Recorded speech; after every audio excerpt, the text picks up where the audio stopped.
if God was real and if he was somewhere around. I've always wanted to know if God was real or not. I just believed what people said, that he was real, and but I didn't really have a relationship with God. When I was young, I was molested by my cousins that I had lived with, and the pain that it caused me made me doubt the existence that God was real. I was so angry at God that if he was real, why would this happen to me? I didn't want to have anything to do with God. I was so angry. I said to myself, I was going to control this. I'm not going to be one of those victims that shows up on a Maury or opera show and they're just whining about how this happened to them, so they couldn't go to school, they couldn't function and live a happy life. I mean, it shouldn't be something that would stop you from functioning as a human being in a society. I said no, I'm not going to be that person. I'm going to study. I'm going to face myself. I'm going to be educated. I'm going to have a degree. I'm going to get married, and I was determined to doing that. So I was going to date. My mother shared with me her fears of men, I said I was not going to listen to that voice today. It's not. It shouldn't be that way. I'm going to see for myself if love is out there for me, and I will go into relationships blindly, loving this man, giving him everything it would take for him to love me back. I wasn't getting as much love as I was giving in return. The first relationship didn't work out so well, so I got into another one. Oh wow, it took me off my feet. I had to leave my family because it was my angel in disguise. And my friends kept telling me this is not an angel in disguise. Is another kind of angel you don't even understand. They've seen how he was, that he was manipulative and he was controlling. This man doesn't love you. He's only trying to play with your mind. Listen. This man is not for you. Don't go into this relationship.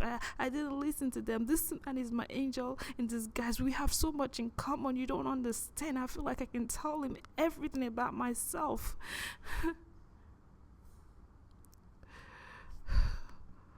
But really, I found out the hard way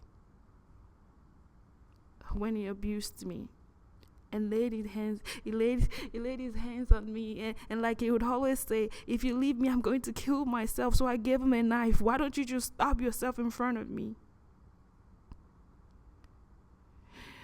I talked to my friends and my mentors. and they said, remember the story that you shared with me about you being molested by your cousin? Well, you know what? This man loves you so much. I mean, he knows about this, and he will still marry you. Don't you consider that a blessing? Why are you complaining? And I'm like, no, but the way he treats me, but the way he talks to me, I don't think it's right. And I really wanted to share with them my pain, but they said no. You're complaining. You should just accept this blessing. This man will still marry you. He wanted to marry you. He doesn't care about what your cousin did to you. And I'm like, no, listen, he's abusive. Listen to me. I don't think it's right. So I said, you know what? If God was real, and if God loved me, then He wouldn't want me to stay with a man that would continue to hurt me, right? So it was very hard to leave. It was like I was breaking my own heart, but I had to leave that relationship. And after that relationship, I tried to fix it. I'm still not going to show up on Upper.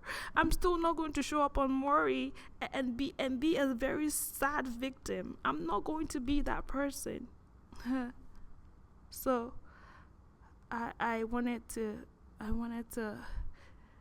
was looking for love in other places. I wanted to get into another relationship. And it was all the same. I didn't realize I was going through a circle. I was just going in circles, going out of one relationship and getting into another one.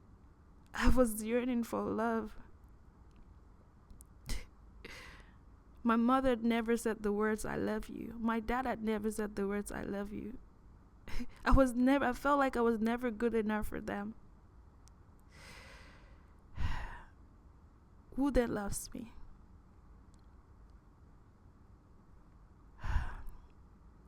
I was tired of staying at my mom's place because I became so angry that no one could even stand the presence of me being around them. They couldn't stand me anymore. So I felt like maybe I had to leave them.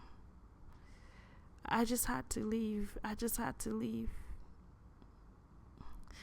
was getting frustrated with my job.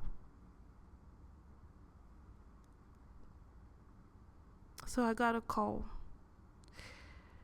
And they said, you don't have enough experience to travel with your job, but we're going to take you to places. We want to hire you, and we're going to take you traveling. You're going to be traveling.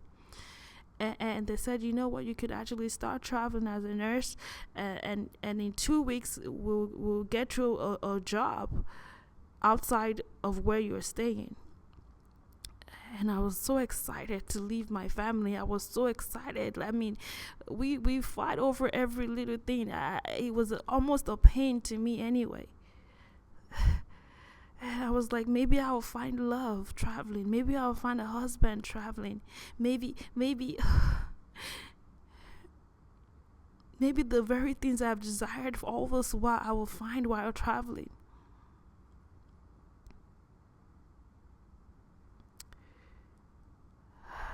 So I took the job. I said, you know what? I don't want to go to a place so far. Please just post me somewhere in Texas. That way I can still run back home if anything bad happens. So we started with Houston. That was my first job. Someone invited me to church. I had heard that one sermon that says, you know what? You have to find God in the church. You have to go to the church. And many people that I know that are really, really religious and they're Christians, they go to church every time and they talk so much about God. So maybe if I go to church, then I'll find this God. Maybe God can be able to heal my broken heart. Maybe something will happen. Maybe He can fix this pain. I hit the wall. I can't even fix my own heart anymore. I used to be able to fix it by getting into other relationships. But this time, I couldn't fix it anymore. So maybe God can fix my heart. See, I read in the Bible that says that God is the potter and we are the clay. And He made us and He formed us and He created us. So it would only make sense to go to the person that created you. I went to church. I wanted God's approval. I wanted God to approve me. What would it take for God to talk to me? What would it take for God to have a relationship with me? What would it take for God to fix my broken heart?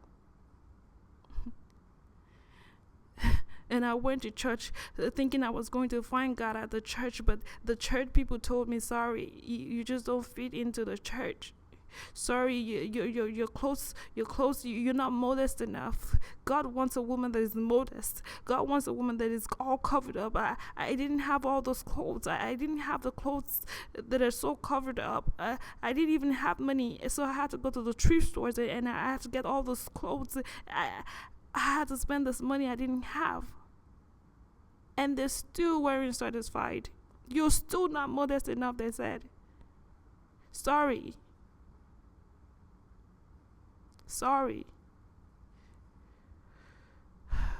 Well, what does it take to be approved in God's sight? What does it take to get to know God? What does it take to be saved? What does it take for God to fix all my messes? What does it take? I was willing to do whatever it would take to experience this love.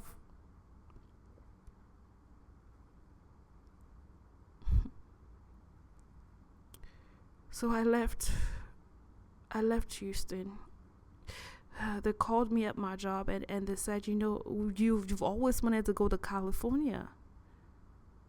You really wanted to go to California when I called you, but you didn't have enough experience to be approved to travel to California as a nurse. So now you have enough experience. It's time to go to California. I've always dreamt of California. I remember going there and I was so in love. I fell in love with the trees, the palm trees in the middle of the street and the beaches, and it was so nice. I knew I was going to come back to California.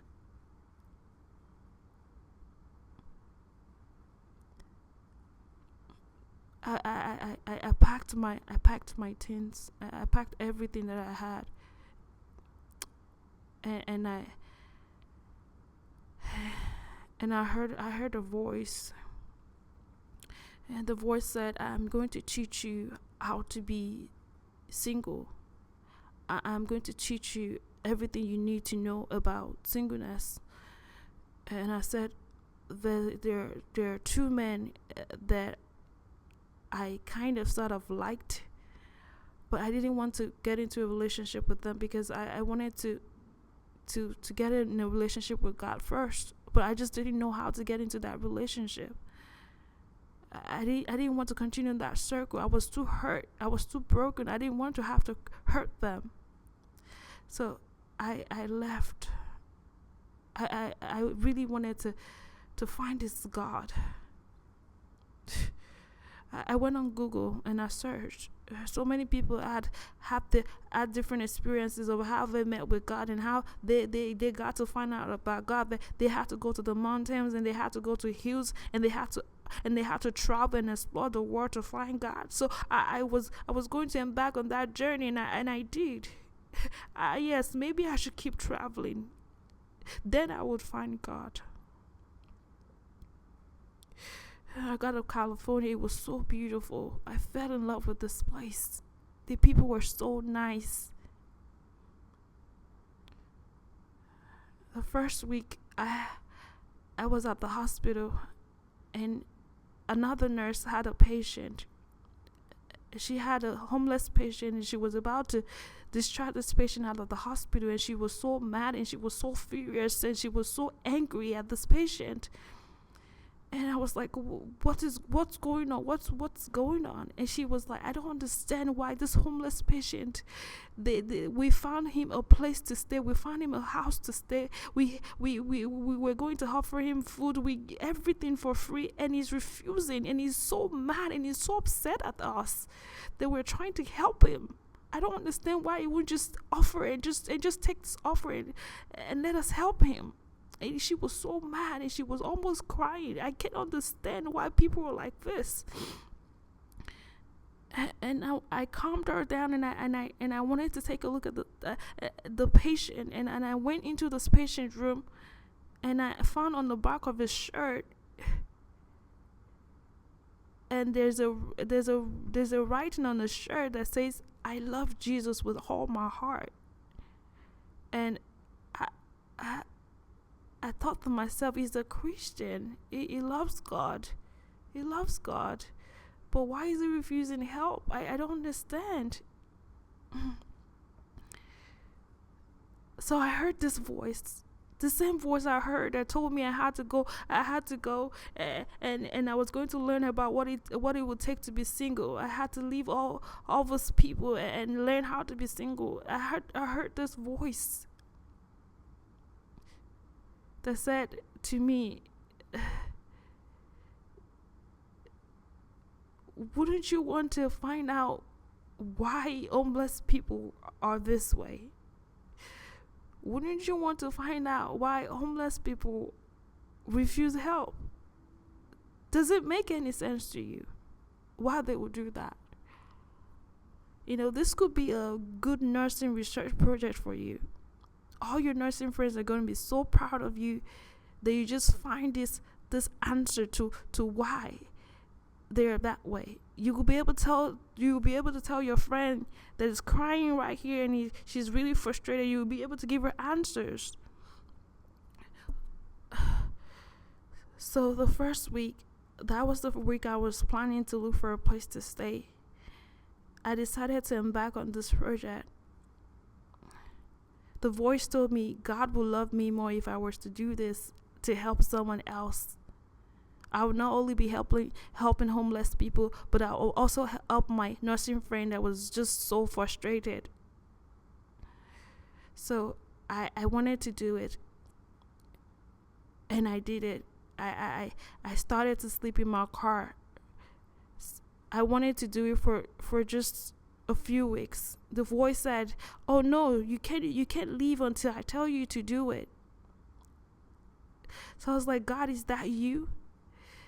And that voice said, "Yes, it's me. It's God. I'm talking to you. I'm God. I'm talking to you." I'm like, finally, God finally is responding back to me. God finally loves me. Like, he loves me.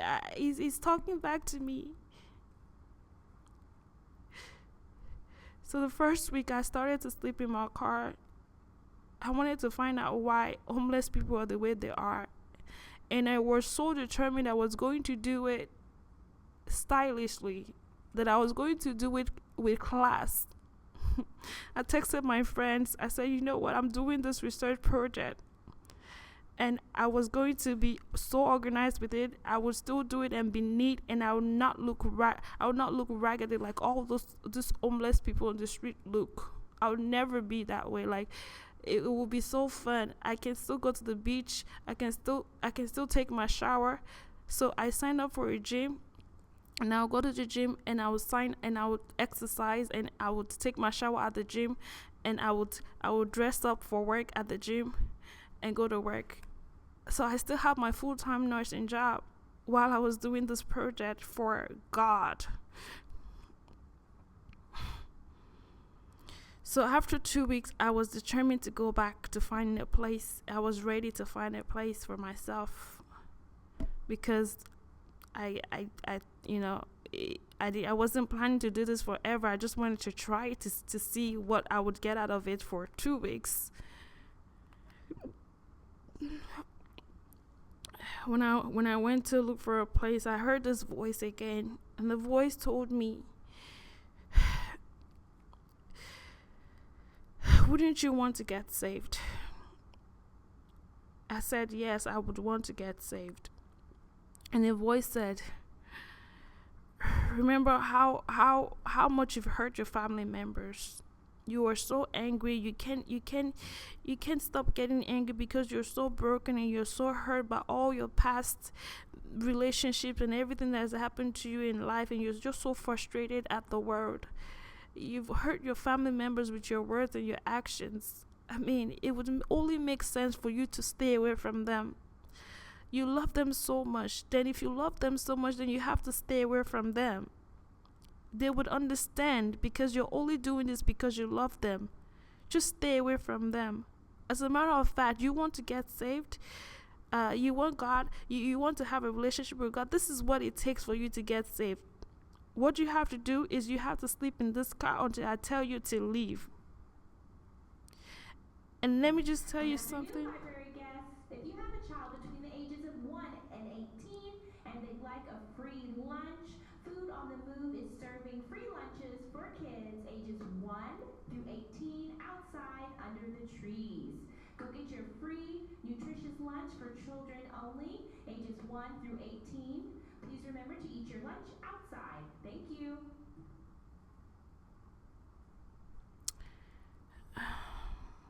And that voice said, "You're not only just going to get saved. If you do this, if you stay in this car and you don't leave until I tell you, to leave, then not only you will be saved, all the members of your families are going to be saved as well. Like, this is a package deal. You should do this." So I was like, I love God so much. I love God with all my heart and with all my soul and with all my mind and with all my strength.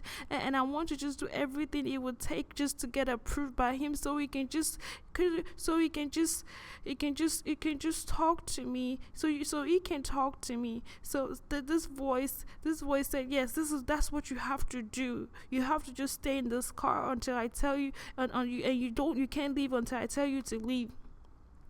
And then so I just stayed in the car.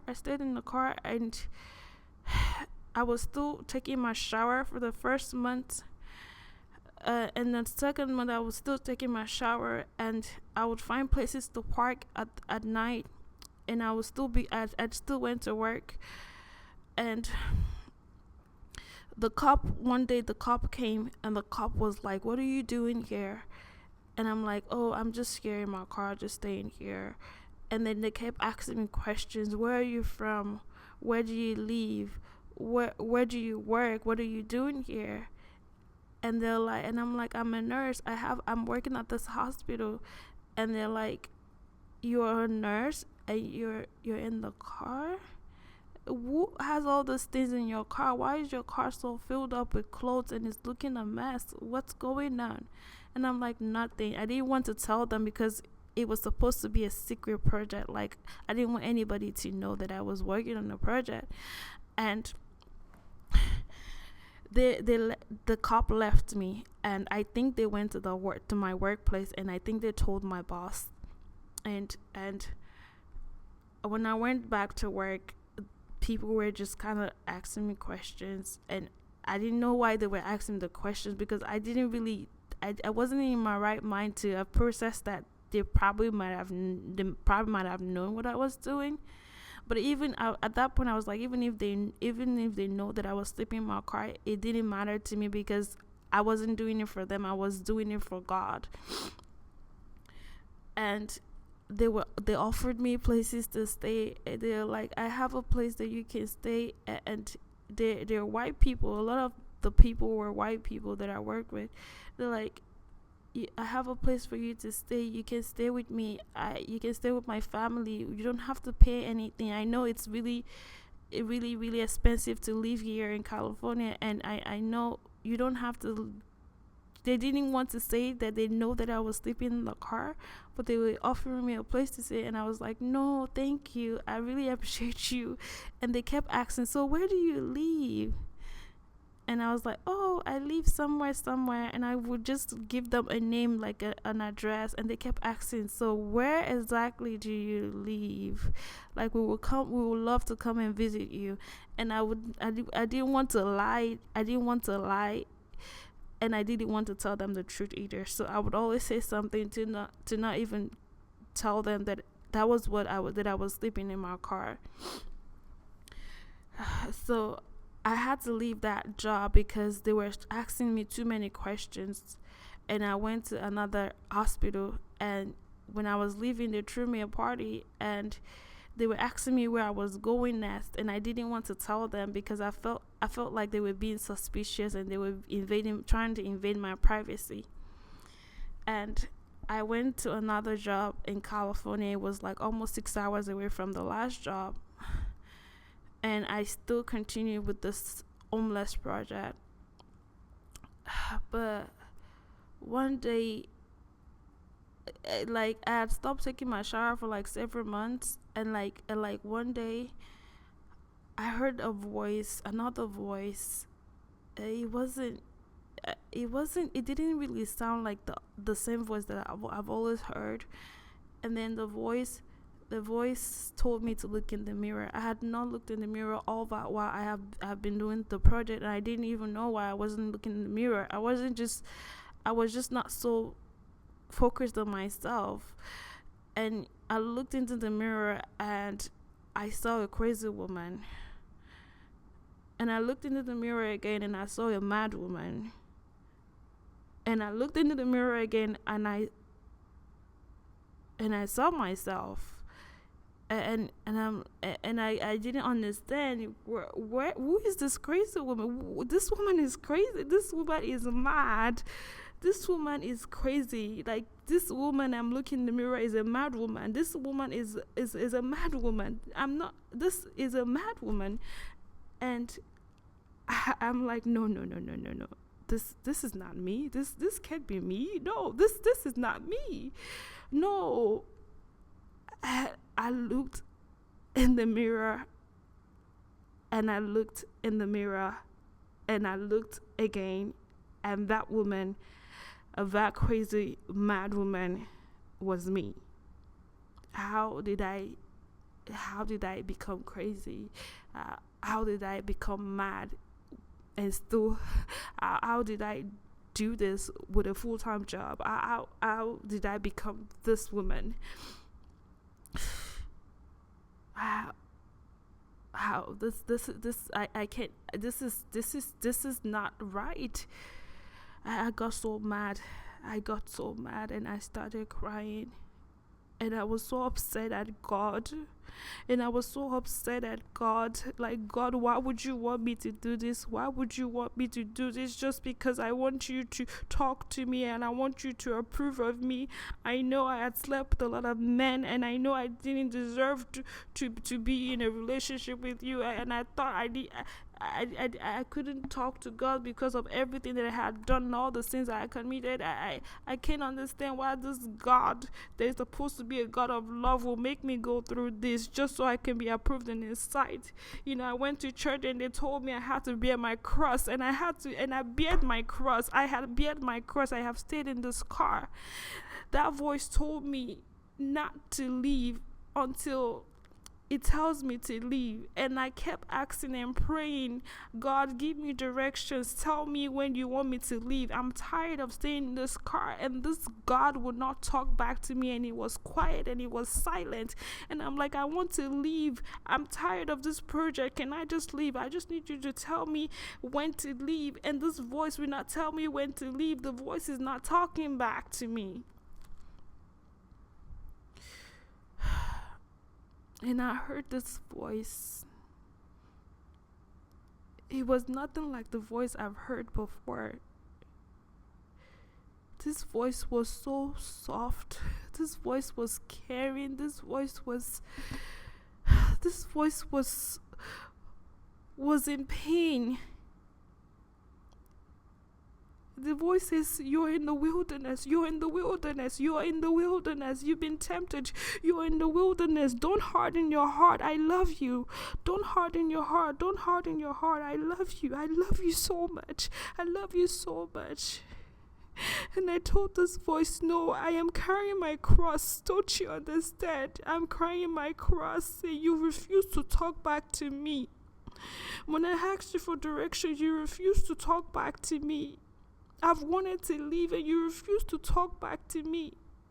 I didn't want to leave because I wanted to obey you. I didn't want to leave because I wanted to be right with you. And the voice said back, no, you didn't have to bear a cross for me. You didn't have to do this for me. People before you have tried to do this to get in terms with me. And I was in so much pain for the world. I had to send my son because I love the world so much. I sent my son to die for you, for your own sins, so you wouldn't have to go through this pain. My son already bear that pain for you. My son already bear that curse for you. I need you to understand that I loved you that much that I sent my son. It doesn't matter. It doesn't matter if you're not modest enough. It doesn't matter if you've had sex with as much men as you said you've had sex with. I was there all that while, and I've been trying to get in touch with you. I sent your friends to you. I sent people to you. I sent people to offer those people that came to you and asked if you wanted a place to stay. I sent those people to you. I sent those people to you. I sent your friends to you. I sent your mother to you. I've been trying to talk to you. I've been trying to talk to you. I love you. I love you. I love you so much. The depth of my love for you, I don't even think you understand how much I loved you. And I still love you. And I still love you. voice. I need you to go back home to your mother. You are lost. You are lost. That voice. And I was like, well, if that voice wasn't you, then who was that? Who was that voice that kept telling me I should not leave? Who was that voice that even brought me here in the first place? What was that voice? I'm confused. All these voices are confusing. And that soft voice, the caring soft voice, said that was the devil. That was the devil that made you go crazy, the devil that made you go mad and told you that you need to do this to be accepted in my sight. That was the devil.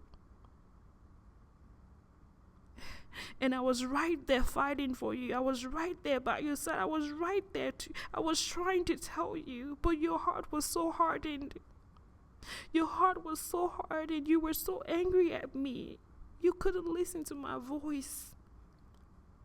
You were so angry at me. I love you. I love you. It doesn't matter how addicted you are, what you're addicted to, or what you've done, or how many sins you've committed. I still love you.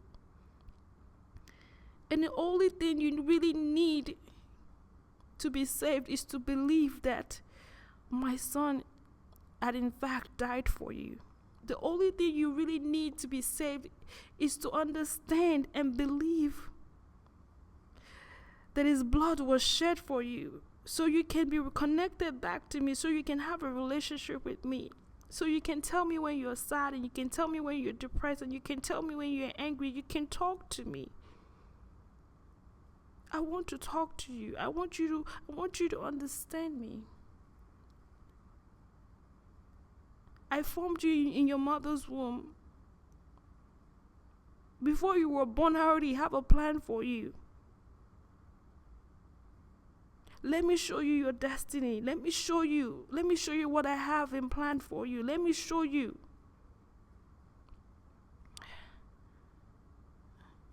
I just really want to share this great news with you. He loves you. He loves you. He loves you so much. Man, the depth of his love for you is just what can fathom. He loves you so much. It doesn't matter if you've had sex with so many men, or you've had sex with so many women, and you feel damaged, and you feel broken, and you feel like nobody in the world would want to love you. Nobody in the world would want to have anything to do with you. It doesn't matter what you're addicted to. If it's cocaine, if it's weed, if it's alcohol. It doesn't matter even if you killed someone before. What matters is you're willing to be reconnected back with the person that created you. That you want him to fix all your messes. He's very good at fixing messed up people. It will accept you. You don't have to go to church to find out who God is. You can just talk to him where you are right now. And just believe that he has sent his son to die for you. Just believe that he loved you so much that his son had to lay down his life just for you. So you won't have to go through the pain. So you won't have to go through unnecessary pain and put yourself in bondage. I was so close to hell. I was so close to hell. I was so close to walking on the streets being delusional. I was so close to living in a dead body. I was so close, but God had his hand on me and he said, this is my daughter. This is mine. You're not taking this one away from me. This is mine. This is mine. He loves you so much. It doesn't matter. I know you might be hurting right now. Whatever pain you're going through, he loves you so much. Is very good at fixing messes. Is so good at fixing messed up people. You've lost your job. You've lost everything you've ever had. Your life is a sham. Your life is. People tell you never amount to anything. People tell you don't. You're so dumb. You're so stupid. How can you continue to get into relationships back and forth and you keep getting abused? People keep telling you just. They kept telling you all those really bad things and really nasty things. And God is saying, let me show you what I was thinking when I formed you in your mother's womb. And He wants to just love you. It just wants to love you. You just open up your heart and receive the love that He has for you. All that question I had about God, where was He when I was being molested? Where was He? If He was a God of love, where was He? And all He told me was He's been right here by my side all that while. And I found out to be true. I didn't have to go traveling the world to experience God. I didn't have to go anywhere to experience love because He's been right by my side. I just had to open my heart to receive that love. I just needed to receive that love that He had for me. The love that He still has for me. And I just want to share you with that great news, this good news, this amazing news that you don't have to do all those crazy things people tell you have to do to be accepted in God's sight. You're good enough for Him. His love is not based on conditions. It loves you. It doesn't matter how awful you dress, how slothful you dress. If you wear too much makeup, if you wear too much jewelry, if you dress a certain way, if you look a certain way, if you walk a certain way, if you talk a certain way, it doesn't matter. What it matters is a heart that is that loves Him, a heart that loves Him, a heart that wants to have more of Him. That's all He cares about. Just talk to Him. That's all it takes to have a relationship with Him. Just talk to Him. Just tell Him when you're sad. Just tell Him when you're depressed. Just talk to Him. Just open up your heart. Don't be angry. He's trying to talk to you. He's trying to tell you that He loves you. He's trying to tell you that He loves you. Stop running away from God. Stop running away. I know what people have done to you have hurt you so much. You're angry at the word, but I want to tell you, don't be angry at God because He's been right there with you. He's right here telling you that He loves you. Just open up your mouth and just pray and just talk to Him. Just receive Him. Just receive Him. He's ready to forgive you. He's ready. It doesn't matter what you've done. It doesn't matter what you've done. It doesn't matter how big your sin is. He loves you. He loves you. He loves you so much. He loves you. He loves you so much. He loves you so much. Open up your heart. Please open up your heart. Please open up your heart. It doesn't matter what your daddy did to you. It doesn't matter what your mommy did to you. It doesn't matter what your cousin did to you. It doesn't matter what anyone had done to you to hurt you, to shame you, to make you feel like you're nothing. He loves you. And He wants to fix you. He loves you. He cares about you. Please open up your heart. Please open up your heart. Please open up your heart.